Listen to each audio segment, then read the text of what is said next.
Bonjour et bienvenue sur cette nouvelle interview des créatrices de l'entrepreneuriat. Aujourd'hui, j'ai la joie d'accueillir Carole Fortuna. Bonjour Carole. Bonjour.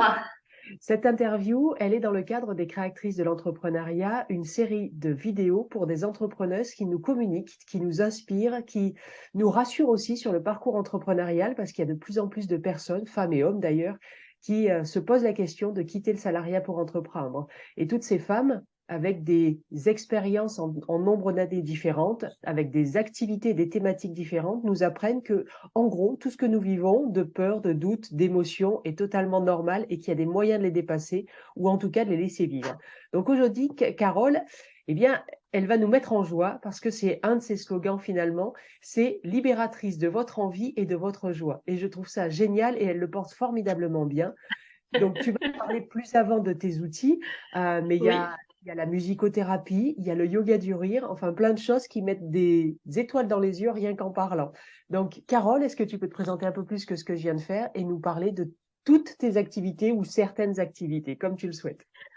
Alors oui, bien sûr. Alors donc oui, je suis libératrice de votre envie. Alors envie, c'est en deux mots.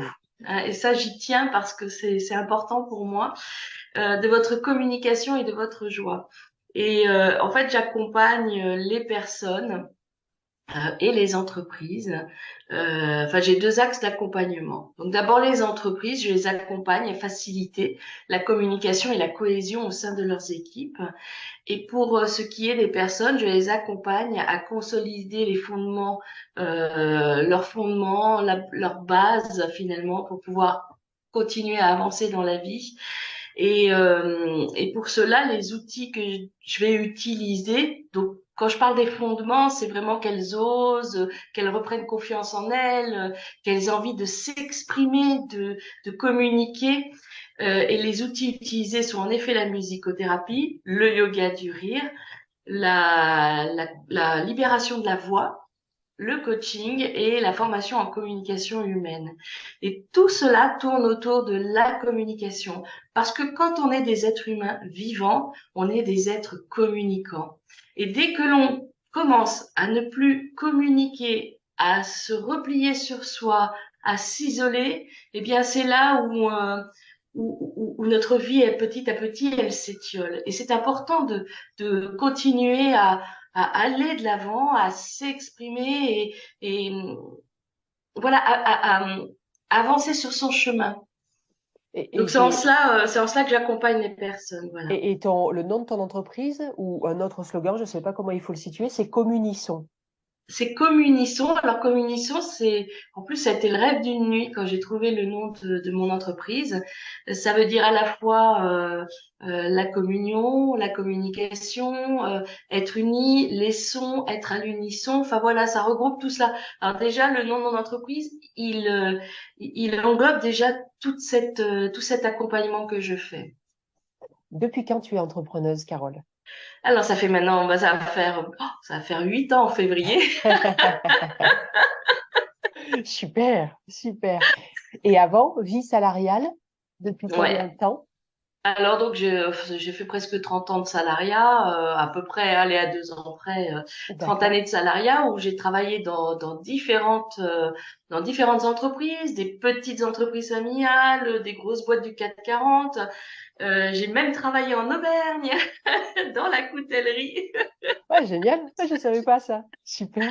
Oui, j'ai travaillé chez Tararea Bonjean à la Monnerie La Montel, monnerie. voilà. Donc j'ai fait beaucoup de choses. J'ai travaillé voilà, j'ai fait différents métiers, principalement dans la partie commerciale. Et puis j'ai terminé ma carrière en tant que manager et formatrice.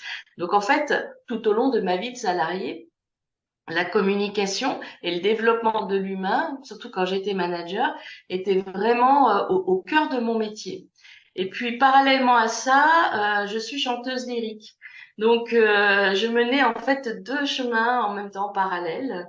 Et voilà. Et c'est comme ça que tu veux peut-être que j'enchaîne. Alors pourquoi j'ai quitté Quel le a été le salariat? déclic? Quel a été le Oui, déclic voilà. ou le cheminement aussi? En fait, mon chemin pour quitter le salariat, j'ai pris du temps. Ça me ressemble. Hein, on a chacun notre rythme et surtout, si je peux donner déjà un premier conseil, c'est de pas se comparer aux autres. Ça, c'est la première chose. Très bien. Voilà, donc moi, alors j'ai quitté l'entreprise. Quand j'ai créé mon entreprise, j'avais 49 ans et demi. Hein, voilà, donc j'étais à l'aube de mes 50 ans. Mais quand j'ai eu la quarantaine, c'est vrai que j'avais fait le tour de beaucoup de choses. Et dans la dernière entreprise où je suis restée très très longtemps, je suis restée 16 ans, mais une entreprise incroyable dans laquelle j'ai pu changer de métier régulièrement. Donc garder un rythme que j'avais de changer à peu près tous les 3 4 ans. Je suis quelqu'un qui s'ennuie assez vite quand elle a fait tout le tour et j'ai besoin de bouger et d'aller me nourrir voilà ailleurs. Et donc comment dire, j'ai vers l'aube des 40 ans, j'arrivais plus à trouver comment évoluer parce que dans les entreprises, les grosses boîtes et en France principalement, quand on veut évoluer, les gens ils nous voient toujours évoluer comme ça. Mais Mm. moi, j'avais pas forcément envie d'évoluer dans la hiérarchie, j'avais envie d'évoluer dans mes compétences. Et je me souviens qu'une fois, j'avais vu un poste qui m'intéressait vraiment, sur lequel je ne maîtrisais pas tout et que j'avais envie d'apprendre dans une filiale. Et j'avais postulé. Et on m'avait répondu à l'époque, ah, mais non, c'est pas possible, ce n'est pas un poste de cadre et vous êtes cadre. Bah oui, mais quelle est l'importance? Moi, je signe un papier comme quoi je suis prête à quitter mon statut de cadre. Enfin, voilà, ça ne me D'accord. pose pas de problème. Je veux juste faire ce métier-là parce qu'il m'intéresse. Et on me l'avait refusé. Et à partir de là, j'ai commencé à me dire, mais comment, vers quoi j'ai évolué, j'ai quand même fait un sacré bout de chemin jusqu'à mes limites que je connais et j'ai pas envie de faire d'aller plus loin que mes limites. Là, j'ai pas envie. Hein, ça D'accord. m'intéresse pas. Alors peut-être que c'était déjà une croyance de ma part de croire que j'avais des limites. Hein, c'est Ouais. possible. C'est possible. C'est possible. Mais j'étais très bien avec à cette époque-là. Très bien. C'est l'essentiel finalement. C'est l'essentiel. Voilà, exactement. J'avais même été voir la RH enfin, qui s'occupait de toutes les entreprises à l'international, parce que c'est un gros groupe, et elle m'avait répondu, de toute façon, Carole, vous êtes atypique, alors ben, dans notre entreprise qui est quand même assez carrée, ça va être difficile de vous trouver un poste atypique D'accord. comme vous. Faire rentrer un rond dans un carré, c'est compliqué. C'est compliqué. Donc voilà, c'était un peu difficile. Donc je tournais un peu en rond, c'est le cas de le dire. Et là, j'ai commencé à me dire qu'est-ce que je pourrais faire. Donc, les deux points principaux de mon évolution professionnelle, c'est que je veux continuer à développer les humains parce que j'étais un manager bienveillant. Et puis, et je suis fière de le dire, hein, vraiment, parce que ça n'a pas toujours été facile non plus, cette posture-là. Non. Et je voudrais aussi travailler avec la voix. Parce que tout le chemin que j'ai fait avec la voix a été pour moi un chemin de reconstruction en tant que femme. Et donc, j'avais besoin de travailler avec ces deux éléments-là. Et puis, heureusement, mon entreprise m'a demandé d'être représentante de la fondation lors d'un événement au fin fond de la banlieue parisienne. Et j'y suis allée un dimanche matin. Et là, j'ai rencontré une musicothérapeute. Et quand on a échangé, j'ai dit, waouh, bah ça, c'est le métier que je veux faire. Ah, Alors, il m'a excellent. fallu encore un peu de temps pour accepter l'idée de quitter le monde du salariat parce que, on est d'accord, hein, quand on va quitter un cocon C'est ça. où l'argent tombe tous les mois, si t'es malade, t'es payé quand même. Tu pars en vacances, t'es payé quand même. C'est ça. Il y a un 14e, un 13e, voire parfois un 14e mois. Enfin, c'est pas si facile, hein. Non. Puis en Non. plus, moi, j'en étais rendue dans une entreprise où j'avais les RTT, plus les congés, plus une semaine supplémentaire parce que je rentrais dans les seniors. Et puis voilà, quoi, il y avait plein d'avantages. Ok. Donc, mais ce métier m'intéressait. Donc, tout en hésitant, en faisant un pas en avant, deux pas en arrière, hein, voilà, j'ai commencé à regarder les formations qu'il pouvait y avoir en tant que musicothérapeute. Et puis, j'en ai trouvé une qui m'intéressait. Et du coup, ben, je me suis formée pendant mes vacances. Tous mes congés sont partis là, dans la formation, parce que j'avais encore besoin de m'assurer, hein, voilà. Et puis aussi, il y a un point important qui est mon mari. C'est-à-dire que bah, quitter le monde du salariat, ça a un impact sur la famille, Mm. sur toute l'organisation familiale. Et ça, il faut pas le négliger non plus. Ouais. C'est bien d'avoir des envies, c'est bien de, voilà, mais il faut songer à ses proches. Hein. parce Ouais. que ils vont être un soutien mais immense lorsqu'on est dans l'entrepreneuriat. Ou pas, Donc un soutien. Donc, il faut faire attention à ça. C'est un préalable, je pense, à regarder. voilà, ouais. Ouais. Donc voilà, donc le temps que mon mari lui soit prêt, il avait un peu du mal à accepter l'idée, ça lui faisait peur. Il m'a dit, oh bah écoute, patiente 2 ans, que notre fils il soit autonome. Voilà, on n'est pas tout à fait de la même génération avec mon mari, hein, donc il y a quand même d'autres peurs anciennes. Enfin, pour lui, c'est et du coup, ça m'a permis de finir ma formation, puis moi de vraiment creuser mon projet. Et puis j'ai eu la chance d'avoir un plan de départ volontaire, hein, proposé au moment où j'étais prête à partir. Et ben du coup, je l'ai pris. Voilà. Excellent, excellent. Mm. D'accord. Et donc, ça veut dire que le cheminement dans ta tête était fait aussi de te dire, c'est bon, je me sens prête et assez C'est ça. assurée pour y aller. Je n'aurais pas pris ce plan, je ne serais pas portée volontaire si je n'avais rien en tête. Je D'accord. n'aurais pas fait, j'aurais pas, voilà, je serais pas partie comme ça. Le plan serait arrivé juste après ta rencontre avec la musicothérapeute. Je n'étais pas prête. Et il y en avait eu un d'ailleurs. Il y en avait eu un D'accord. autre. Et je Ok. l'ai pas pris parce que je n'étais pas prête. Excellent. C'est une bonne lecture à faire. On se sent prêt. Et qu'est-ce qui te faisait dire que tu étais prête? Qu'est-ce qui s'est passé? Qu'est-ce que tu vivais pour te dire c'est bon? Bah, en fait, j'étais déjà dans la démarche, c'est-à-dire que je me suis vue me transformer. J'ai commencé à anticiper mon arrivée sur le terrain, on va dire. Donc, j'ai commencé à aller à des rencontres entrepreneuriales, à aller rencontrer d'autres entrepreneurs, à échanger, à me présenter, à me dire, voilà, moi, je vais bientôt arriver, je suis, je vais m'installer en tant que musicothérapeute. Voilà, j'ai commencé vraiment à, Mais alors tu étais j'avais encore prévu salarié, là. et j'étais encore salariée, mais je commençais déjà à aller sur le terrain. En fait, ce qui se passe, c'est que j'ai vu mon chemin. En fait, je me suis prise pour une jardinière. Je suis allée déjà semer. J'ai préparé mon terrain, et c'est comme ça que j'ai toujours fait dans ma vie. J'ai labouré, voilà, j'ai préparé la terre, et puis ensuite j'ai commencé à semer mes graines parce que je sais qu'il y a des fleurs qui poussent beaucoup plus tard, et c'est au moment où là j'étais disponible. Et puis il y a des fleurs qui pousseront pas, puis peut-être certaines qui vont pousser tout de suite. Alors peut-être que ça va me précipiter un peu, voilà, me pousser un peu, je sais pas. Et donc j'ai commencé à faire cela. Ce qui fait que quand j'ai réellement quitté le monde du salariat et que j'ai commencé à travailler dans le monde de l'entrepreneuriat, j'avais déjà un client Un client. Excellent, excellent. qui a été très confortable pour moi parce que ça m'a rassurée. J'ai dit, oh, j'en ai un, donc Ouais. c'est possible. Voilà. Donc j'ai Toi, tu vraiment, as... Vas-y, pardon, vas-y. c'est vraiment en travaillant en amont. Mais c'est ma façon de d'agir, d'être. Voilà, j'y suis allée tranquillement. Mm. Euh, je Est-ce fais que partie tu as en, fait une oui, partie en temps partiel ou est-ce que tu es passé de 100% à je quitte? 100% je quitte. D'accord, ok, parce qu'il y a aussi des personnes, quand tu dis respecter son cheminement et son rythme personnel, il y a des personnes qui commencent par déjà diminuer leur temps de salariat pour Oui. augmenter et voir justement est-ce que j'arrive à me faire connaître, est-ce que je vois s'il y a des possibilités de clients, etc. Toi, finalement, oui, tu as pris ton temps, mais quand tu as quitté, quoi. Tu n'as pas marqué d'entre-deux, tu Oui, vois? mais je suis comme ça en fait, hein. En général, quand j'ai décidé et quand je me lance dans quelque chose, c'est bon quoi. Voilà, D'accord. c'est ma façon d'agir. Donc là, oui, voilà, j'ai commencé mon entreprise. Alors j'ai commencé avec la musicothérapie et la formation puisque j'étais formatrice, donc formation en communication. Donc j'ai gardé cette casquette. Et puis au fil des années, ben j'ai évolué, j'ai apporté des choses parce que Le yoga du rire, c'est arrivé après? arrivé après, exactement, juste après. En fait, si tu veux, ce que j'ai fait avec la musicothérapie, alors, comment dire, je m'offre le luxe dans mon métier, parce que ça, c'est un luxe, de travailler avec différentes personnes. Donc, je vous ai dit les entreprises, les particuliers, mais quand je travaille avec les particuliers, je travaille aussi avec les personnes qui sont dans le monde de l'handicap et de la maladie.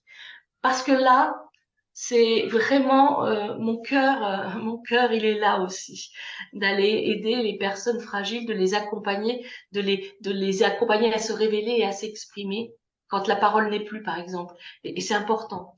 Et comment dire, je voulais transporter les bienfaits de la musicothérapie dans le monde de l'entreprise, mais c'est un peu plus compliqué. Et là, je me suis dit, bah tiens, le yoga du rire, c'est un bel outil pour porter l'envie de s'exprimer, de partager, de communiquer au sein de l'entreprise. Et du coup, voilà, je me suis formée au yoga du rire et j'ai rajouté cette palette, cette couleur à ma palette. Et puis, j'ai rajouté le coaching que je faisais depuis plusieurs années en tant que manager. Mais voilà, j'ai dit, tiens, bon, coup de Carole, t'as une compétence, sors-la du carton et puis mets-la en valeur. Voilà, et Excellent. c'est comme ça que j'ai créé les couleurs de ma palette de compétences. D'accord. Si tu te reprojettes il y a 8 ans, quels obstacles tu as dû dépasser les premières années? Est-ce qu'il y a... Manque de confiance, manque de confiance. Alors, je fais partie de ces personnes et c'est pour ça que j'accompagne justement sur le manque de confiance. J'en sais quelque chose. Le manque de confiance, l'illégitimité. Je m'explique, à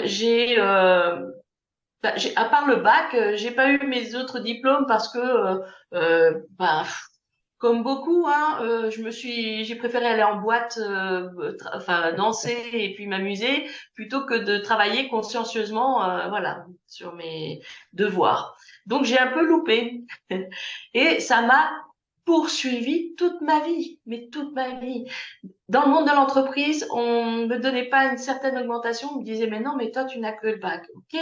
Mais toutes les compétences et les responsabilités que vous me donnez, elles ont une Oui, valeur. Ah ouais. non, mais tu n'as que le bac. Et donc, 30 ans après, on me reprochait encore de pas avoir eu mon BTS, etc.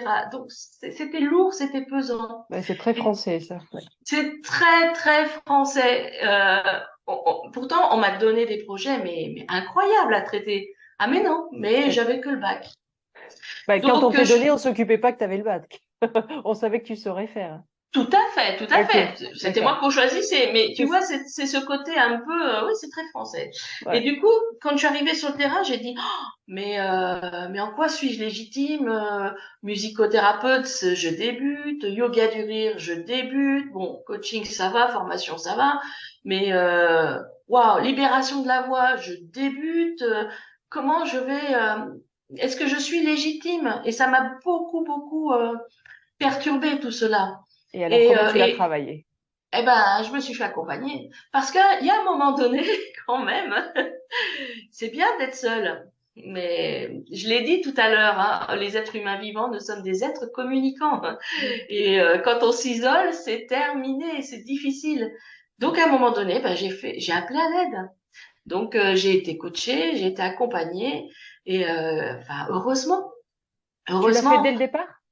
je l'ai fait dès le départ, exactement. D'accord, Et c'est ça, rare. si c'est un conseil, un deuxième conseil que je peux donner, c'est de vous faire accompagner dès le départ. Euh, Parce il y a des coachs dans toute étape de la vie d'entrepreneur. Il y Mm. a ceux qui sont là au début. Moi, je suis plutôt un coach du début, c'est-à-dire qui apporte la confiance, qui rassure, trois premières pistes pour les quelques premières pistes pour commencer à se mettre à s'installer. Et puis après, au cours de la vie d'entrepreneur, il y a le business coach qui lui va apporter encore plus d'éléments pour que ça soit encore plus performant. Et puis il n'y a pas que le business coach, il y a aussi le coach de vie parce qu'à un moment donné, peut-être que on se sent un peu déboussolé dans sa vie. Oui, mais alors là, c'est vrai que les repères disparaissent. Mm. Comment je fais? Hop, il va y avoir un autre coach qui va avoir cette compétence-là. Et donc, pour moi, et je continue, hein, je continue à avoir des coachings quand j'ai besoin, quand j'en sens la nécessité. Par exemple, cette année, mon bilan comptable, lui, se termine fin juin. Cette année, j'avais besoin que quelqu'un m'aide à ce que je me pose pour réfléchir à ma stratégie de la nouvelle année. Et cette année, je me sentais pas de le faire toute seule. Je me sentais partir dans tous les sens. Ça me ressemble, hein. Je suis un feu d'artifice, hein, donc. Et du coup, j'ai fait appel à un coach pour me poser. D'accord, excellent. Très Voilà. bien. Et donc, ça, c'est mon conseil aussi, c'est d'aller chercher de l'aide. Il n'y a pas de honte. Au contraire, c'est de l'intelligence. Voilà, je suis intelligente. C'est de l'intelligence que d'aller chercher l'aide là où c'est nécessaire dans nos étapes de progression. Mm. Il y a une interview que j'ai menée avec une femme qui a 31 ans d'entrepreneuriat et on en est venu à dire que c'était une faute professionnelle qu'un entrepreneur ne se fasse pas accompagner. Ah. bah, Il elle a y a, raison. c'était parce que on sait très bien, tous les plus grands leaders travaillent leur croissance personnelle au moins 1 heure par jour. Il y a des coachs de leadership qui le disent, qui les accompagnent et qui disent pour eux, ils ne font jamais l'impasse sur ce temps quotidien de leur propre croissance. Donc, Mais ouais, c'est super important parce que quand on est entrepreneur, on est un peu partout, hein. Donc après, un deuxième point que je suis en train de travailler en ce moment. Je vais en parler après.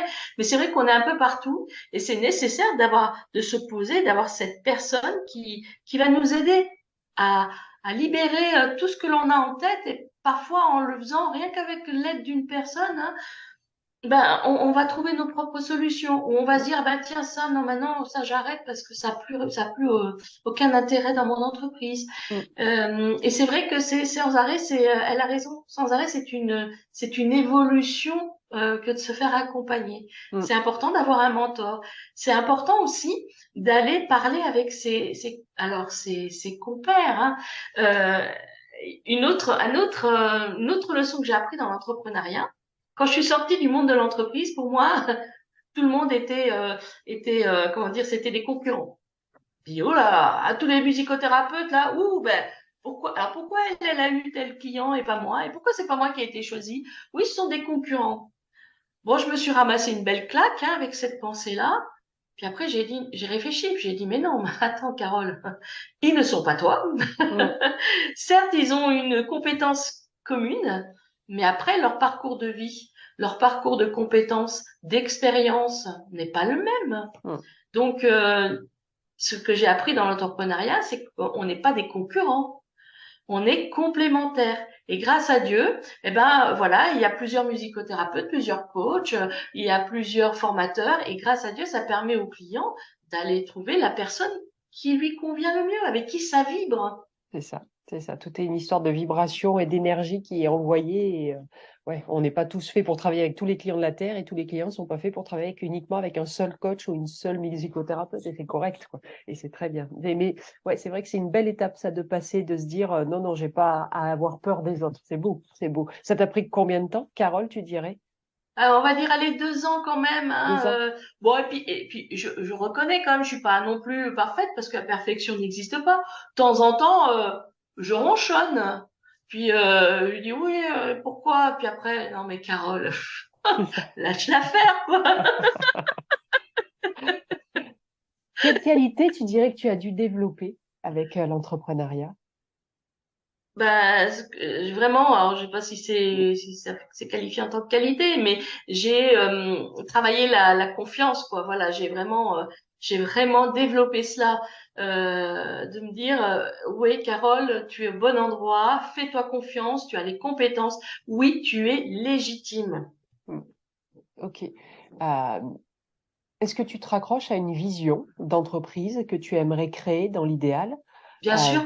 Ouais, c'est quoi cette vision au sens sans mettre les Alors, détails? pour moi, cette vision-là, c'est que mon entreprise, elle croît et que je fasse travailler, que je permette à des musicothérapeutes, à des coachs, à des personnes dans la voix aussi, ou dans le yoga du rire, que je puisse les faire travailler correctement, D'accord. c'est-à-dire à payer correctement parce que dans ces mondes-là, parfois, il y a on les paye. On les paye au lance-pierre et comment voulez-vous que quelqu'un d'indépendant puisse vivre quand on le paye au lance-pierre? C'est compliqué. Hmm. Et de créer une fondation pour pouvoir eh bien apporter encore plus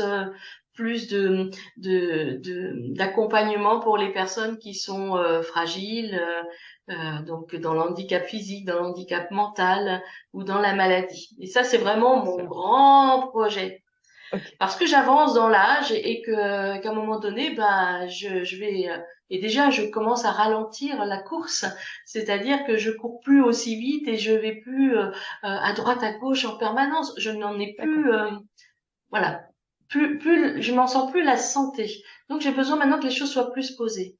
Alors je commence déjà à faire travailler des musicothérapeutes, je commence déjà à faire travailler des animateurs de yoga du rire et c'est chouette. D'accord. Donc Je progresse. ouais, tu progresses vers ta vision. Et Ouais. est-ce qu'elle t'aide quand dans la vie entrepreneuriale, il y a plein de hauts et de bas émotionnels? Donc les hauts, ça va, c'est correct. Mais des fois, il y a des bas qui sont vraiment très bas par rapport au salariat où c'est un peu plus maîtrisé, on va dire. Euh, Comment tu Là, tu fais maîtrises quand rien, ça... là. Ouais, comment tu fais du coup quand ça arrive? Un client que tu pensais avoir un super contrat et puis finalement, hop, ça te passe sous le nez ou Alors, j'ai une philosophie de toute manière. Je me dis que si j'ai pas eu le contrat, c'est que c'était pas un client pour moi. Ok, C'est que forcément, il devait y avoir des valeurs qui ne coïncidaient pas et finalement, les choses se font bien. Voilà, c'est tant pis, je l'ai pas. Il y a quelque chose qui collait pas, ça vibrait pas. ok, Là-dessus, ça m'aide beaucoup.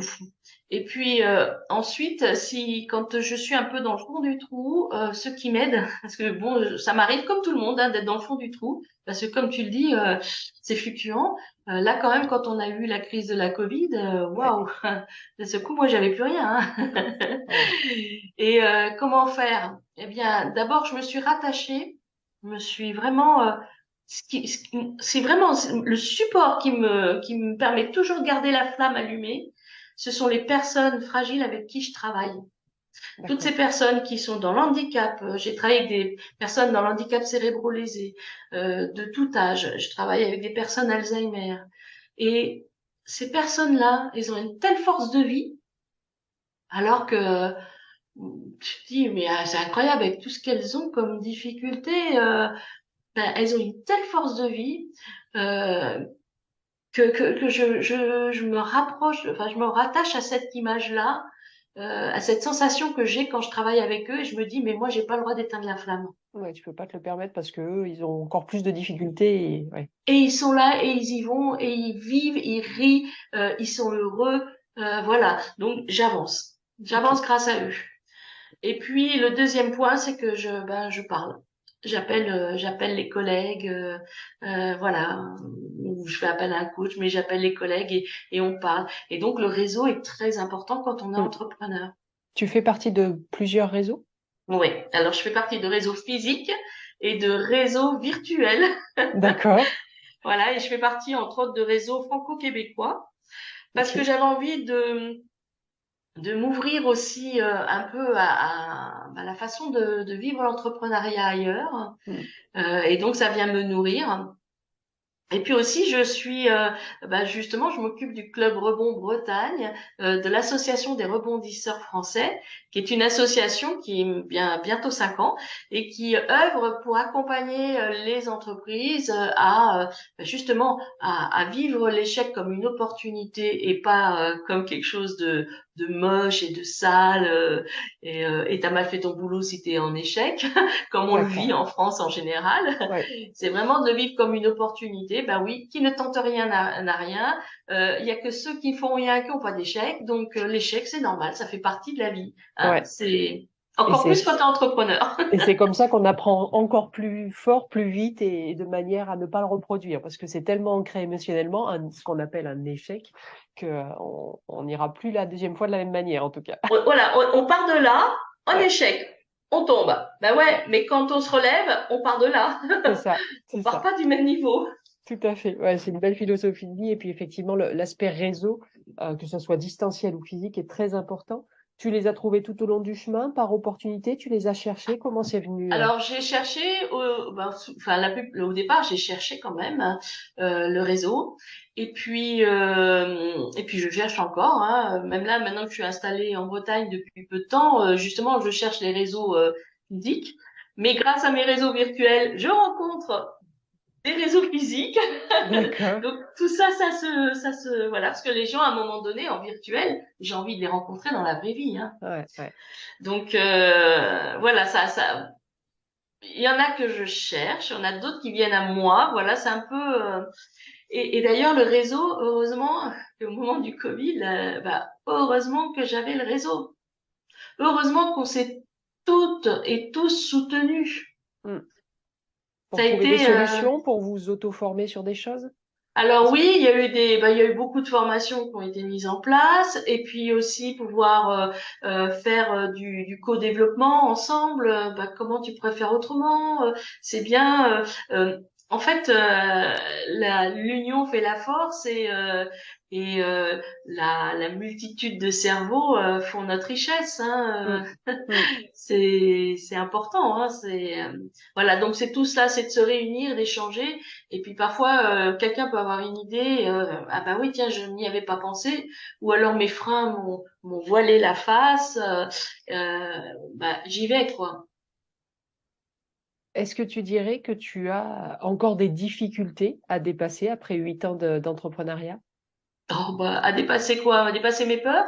Non, des obstacles, difficultés, ça Des peut être des obstacles, peurs bien ou autre sûr. chose. Ouais. Bien sûr. Et puis je crois que j'en aurai toujours. Enfin, je pense que je ne serais pas humaine si j'avais pas ces quelques difficultés. Et puis en même temps, c'est ce qui, comment dire, anime la vie. Je vais vous raconter une histoire. Il y a un pianiste que j'aime beaucoup, Marc Vella, qui est un pianiste qui a voyager à travers le monde avec son piano aux trois quarts de queue pour aller à la rencontre des peuples, des lieux où il allait. Et le seul lien qu'ils avaient pour communiquer, c'était la musique. Voilà. D'accord. Et donc Marc, je l'ai fait venir plusieurs fois en conférence dans des événements que je créais. Et quand il fait sa conférence, hein, il joue du Mozart. C'est beau, Mozart, tout le monde aime Mozart dans notre société occidentale. Hein. Et puis il regarde, puis il dit, c'est beau, hein. Oh, mais c'est chiant, hein. C'est magnifique, mais c'est chiant parce qu'on sait ce qui va se passer, bah ouais. Et puis voilà. Et puis il reprend la partition. Puis là, il commence à avoir les doigts qui ripent sur le clavier. Donc il y a des fausses notes, il y a des. Puis là, il nous regarde, il dit là vous tressautez, hein. Vous avez les poils qui s'hérissent là. Ah oui, ça vous fait grincer des dents, ça vous gêne. Ah bah oui. Bah il parle de l'éloge de la fausse note. C'est important pour que la vie, elle soit animée, qu'elle nous donne des sensations, des vibrations. Bien, c'est important qu'il y ait de temps en temps des fausses notes. Et les échecs, Ah, ce c'est sont des chouette. fausses notes. C'est ça. Et il n'y a pas d'ennui du coup, c'est ça? Il n'y a pas d'ennui. Ah, c'est une belle image, c'est une belle histoire, hein, c'est chouette. Donc, partant sur ce principe, oui, je suis pas parfaite. Et oui, j'ai parfois des difficultés. Et oui, parfois, je suis au fond du trou. Mais oui, mais j'ai des solutions. Je sais où aller chercher l'aide qu'il faut pour pouvoir remonter plus ou moins vite. On est bien d'accord, hein. Oui. Il y a des moments où c'est un peu compliqué, mais bon, je le Oui. fais. Très bien, très bien. C'est juste pour qu'on entende que c'est pas parce qu'on a 8 ans, 10 ans, 20 ans d'entrepreneuriat que la route est devenue lisse, quoi. Ça n'existe pas. Et il faut, voilà, je pense qu'il faut aussi démystifier le fait que la réussite entrepreneuriale, elle permet pas d'un coup de plus jamais vivre de difficultés, etc. Et quand on entreprend, on a un peu cette illusion de se dire, bon, j'ai peut-être 2, 3, 4, 5 ans à déguster, mais après, quand j'aurai réussi, tout ira bien. Non, il faut rester, Alors, il y a déjà, il faut prendre conscience que soit on évolue, donc c'est aussi un facteur où tout n'est pas lisse, mm, d'accord? Le deuxième facteur, ce sont les événements extérieurs, parce mm, que là, quand même, on en cumule pas mal, hein. La Covid. Alors d'abord, il y a eu les grèves, les gilets jaunes, les c'est RATP et vrai, tout ça. c'est vrai. Après, on se chope la Covid. Là maintenant, la guerre en Ukraine et toutes les problématiques d'énergie. Enfin voilà. Donc non, c'est pas lisse, c'est pas vrai. Et donc notre vie d'entrepreneur, elle est pas chaque année ne ressemble pas à une autre. Mm. Et, Et même 2 jours ne se ressemblent pas, je trouve. exactement, exactement. Et là, l'entrepreneur que tu as interviewé, qui a 31 ans d'expérience, mais elle a entièrement raison. Enfin, elle est la preuve que rien n'est, enfin voilà, que c'est pas gagné, quoi. C'est pas parce que ça y est, c'est lancé. Et puis aussi, il y a autre chose, c'est que, je travaille avec des humains. Mais comment voulez-vous que je sois sûre que ça fonctionne? Je travaille avec des humains. Mm. Donc, Il y ce a, sont pas des machines et on paramètre pas quelque chose et c'est bon. Non, non. il y a pas de recette miracle dans le développement personnel de toute façon. Donc, celui qui pourrait dire tel client, je suis sûr de le faire réussir à 100%, ça n'existe pas. Ça ne- Et non, et non. non. Il peut y avoir des indices, mais pas d'assurance. C'est vrai, c'est vrai. Euh, Ta réussite d'ici 2 ans, comment tu la vois? La réussite d'ici 2 ans? Ouais, 2 ans. Qu'est-ce que tu te donnes comme projet, échéance là? Ah bah déjà, c'est de faire ma clientèle ici en Bretagne. C'est vrai, Euh, d'accord. ouais, moi, j'ai là cette année, j'ai un beau projet là. C'est vraiment, vous voyez, comme quoi la vie entrepreneuriale, elle est pas lisse. C'est ça. Ouais. Bah, Là, là, c'est toi qui as décidé d'aller en Bretagne. ah ben C'était là, un c'est moi qui choix ai osé. décidé Beau, ça. et c'est vraiment un redémarrage, hein, presque comme un démarrage là, pas à zéro, hein, parce que je vous l'ai dit, hein, on remonte toujours un petit peu le curseur. Mais oui, c'est quelque chose de... Là, je suis de nouveau dans un état de création d'entreprise finalement. C'est d'aller Ouais. de nouveau, voilà, de prendre mon bâton de pèlerin, d'aller auprès des entreprises et de dire bonjour, c'est moi. Et puis de me faire connaître dans la région. Donc ça, d'ici 2 ans, mon souhait, c'est qu'en effet, je devienne une référence euh, pour Tu es dans quel coin de Bretagne, Carole? alors je suis dans la baie d'Audierne, D'accord. du côté de Quimper, mais alors, je suis vraiment au bout du bout hein, et j'y suis très bien. Tu es face au Québec puisque tu as un réseau franco-québécois, tout va bien. J'ai même de la famille, donc j'ai dit à ma cousine, maintenant il nous reste plus qu'un océan à traverser, c'est tout. D'accord, très bien. Plus que. Oui, voilà, donc c'est ça. Et puis, et je voudrais continuer à développer justement ce que je disais tout à l'heure, le fait de faire travailler, d'avoir des contrats qui me permettent de faire travailler aussi d'autres musicothérapeutes, d'autres animateurs du yoga du rire. Voilà, de le développer ça. D'accord. Bon, c'est une belle ambition et en 2 ans, ça paraît faisable vu l'énergie que tu as et ton expérience des 8 ans d'avant de toute façon. Donc oui, c'est une sorte de Oui, création d'entreprise, mais il y a des bases qui sont solides. il y a les bases qui sont, je le dis tout le temps, je l'ai dit hein, déjà, ça fait 3 fois que je le dis, mais quand on évolue. Même s'il y a donc des échecs à un moment donné, hein, on va dire que moi là je suis un petit peu là parce que je redémarre comme si je redémarrais à zéro, mais je redémarre pas vraiment à zéro ici, je redémarre ici parce que j'ai acquis entre-temps de l'expérience, de la connaissance. Les gens me connaissent aussi via les réseaux, donc peuvent parler de moi, voilà. Et puis j'ai D'accord. encore une clientèle parisienne quand même. D'accord, parce que tu fais aussi du distanciel, j'imagine. Alors je fais aussi du distanciel bien sûr, mais merci la Covid qui nous a permis de De passer à l'acte. C'était pas si négatif que ça quand même. C'est ça. Pas que négatif, tout à fait.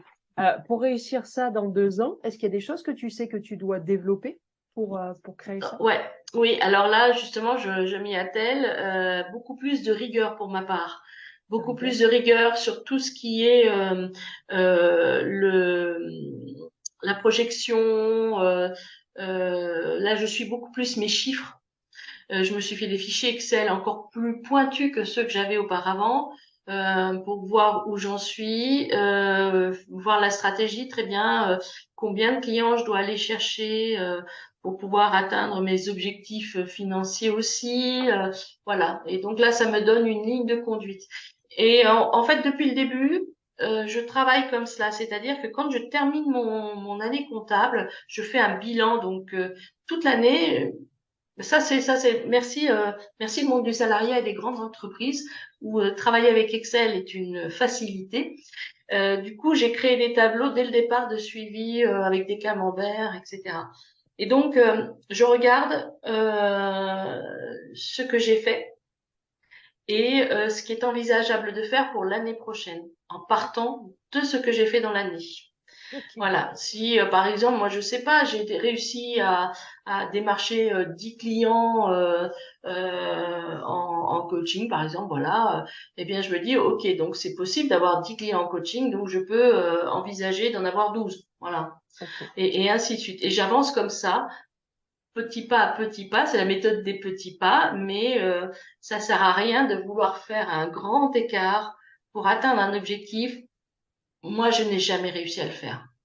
D'accord. Donc, je préfère gravir les marches Mm. petit à petit. Je préfère me donner des objectifs atteignables. Là, et on en revient à la méthode SMART, hein, Ouais. simple, mesurable, réalisable, atteignable et temporel. Je préfère faire cela parce que je suis contente. Je suis contente. Alors, attendez, je vais vous montrer. Voilà. Les semaines. Ouais. Lundi, mardi, je marque les tâches que je vais faire Oh, par rapport aux d'accord. objectifs que je me suis donnés. Donc, ce sont des petits pas. Et je suis contente quand j'ai réussi à en mener un, je le stabilote et je me dis, ah, quand même, Carole, c'est bien, t'as bien avancé cette semaine. Ouais, se féliciter, ouais. Se féliciter aussi. Ah, la récompense. Parce Ouais. que tous les mois, je me donne un objectif. Et j'ai un objectif, donc bière, c'est le plus bas des objectifs. Un objectif vin qui est un peu plus, voilà. Et l'objectif champagne, c'est Champagne. vraiment celui qui est très, voilà. Et donc, je marque quel cadeau je vais m'offrir si j'atteins mon objectif bière, mon objectif vin, mon objectif champagne. Un D'accord. massage, un pull, voilà quoi, un resto. Ah, c'est une bonne pratique, c'est une bonne pratique. Ouais, c'est bien. Et ça fait vivre la joie, ça augmente la confiance en soi. En tout cas, ça évite qu'elle dégonfle parce que si on a l'œil que sur le négatif, ça peut se dégonfler aussi. Alors que là, tu la stabilises et tu l'augmentes. Donc, c'est bien.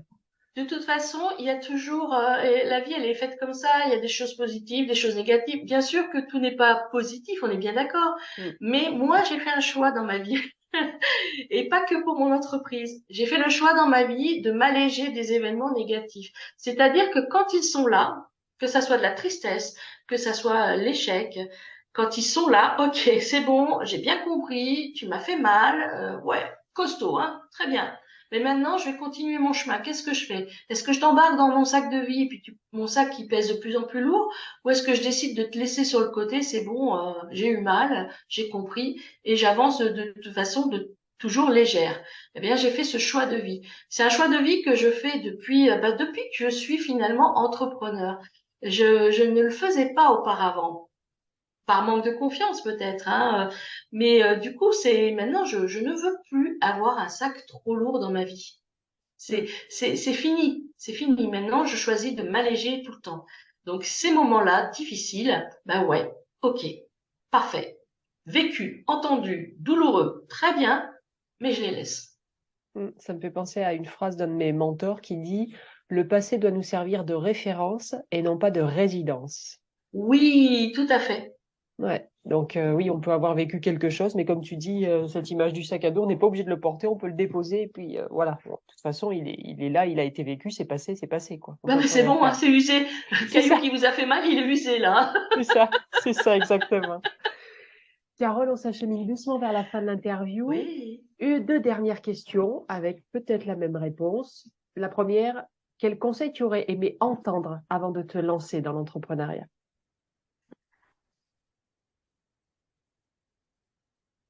Ben, de se faire confiance, d'écouter son cœur et d'être accompagné. D'accord. En J'aurais fait, aimé entendre ça. c'est écouter son cœur. En fait, c'est s'écouter soi, mais ne pas occulter pour autant l'écoute de l'autre. Voilà. Super. Et l'autre question, pour les femmes qui nous écoutent, qui seront soit des femmes qui sont encore dans le salariat, mais qui se posent peut-être la question de quitter, ou alors les femmes qui sont au tout début du chemin entrepreneurial, peut-être les premières semaines, premiers mois, quel conseil tu auras envie de leur donner là? Alors, il y en a un de conseil qui va être le contraire de ce que je viens de dire auparavant. N'écoutez pas les autres. Très bien. Voilà, c'est-à-dire que on sent, ce qui est important, c'est quand on sent au fond de soi que c'est ça, Mm, il faut se faire confiance. C'est moi qui dis ça. Il faut se faire confiance. mm.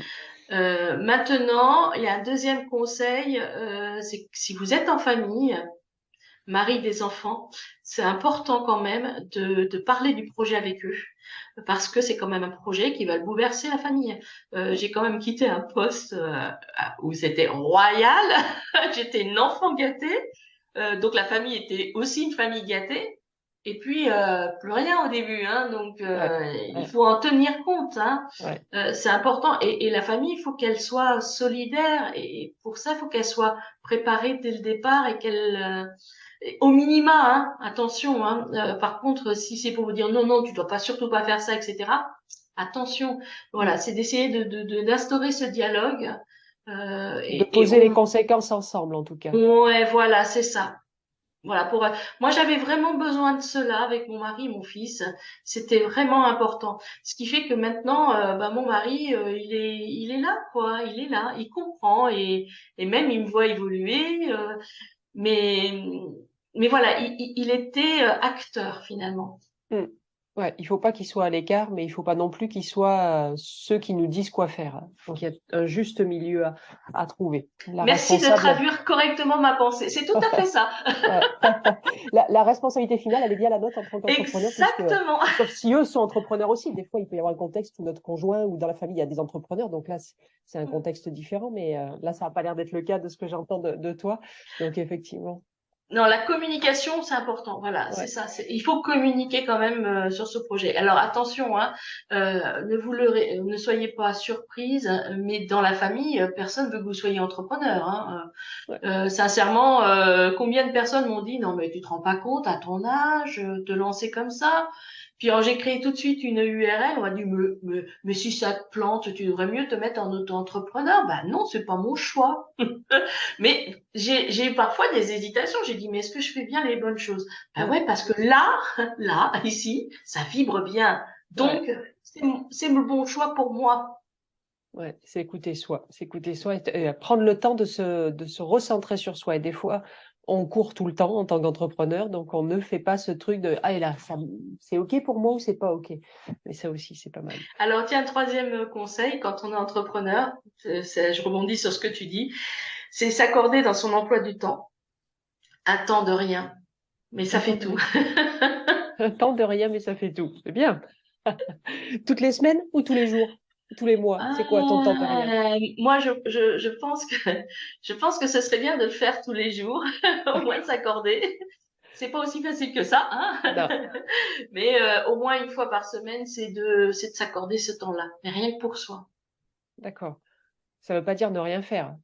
Ça veut dire Ah ne mais rien alors faire pour l'entreprise.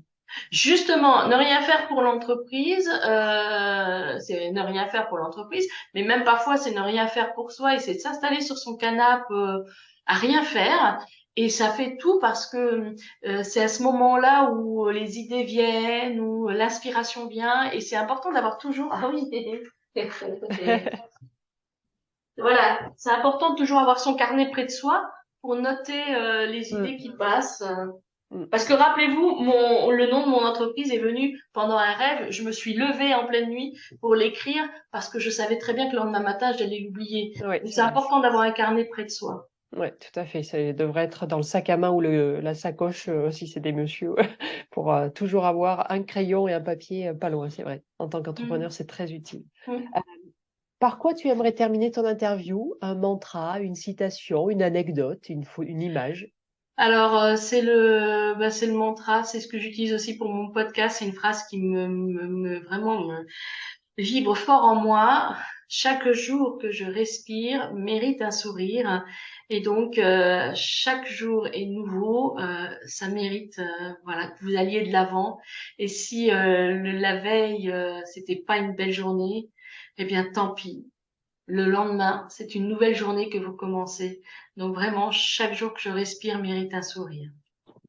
Merci beaucoup, Carole. Merci pour toutes ces clés, tous ces apports qui vont rassurer et puis donner des pistes aux personnes qui nous ont écoutés. Donc, merci beaucoup à toi. Bien, avec plaisir. Merci à toi.